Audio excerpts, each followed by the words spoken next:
moving on to security. Security cooperation was one of the key items on the agenda at Yoon and Kishida summit.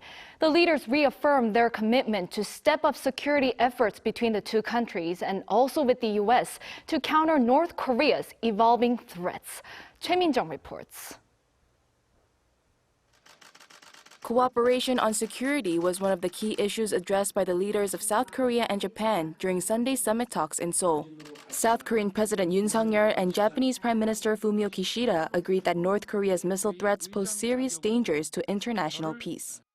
저와 기시다 총리는 북한의 핵과 미사일 개발이 한반도와 일본은 물론 전 세계의 평화와 안정에 중대한 위협이라는 인식을 공유하였습니다.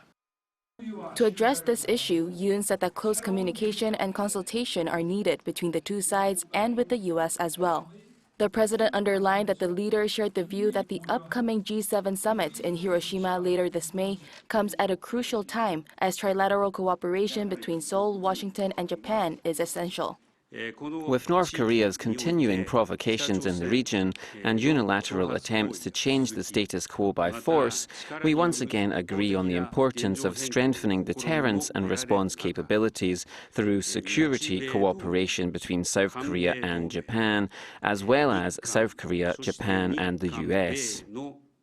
Yoon and Kishida welcomed the fact that progress was made regarding the real-time sharing of North Korea's missile launches, which was agreed upon at the trilateral summit held last November in Phnom Penh.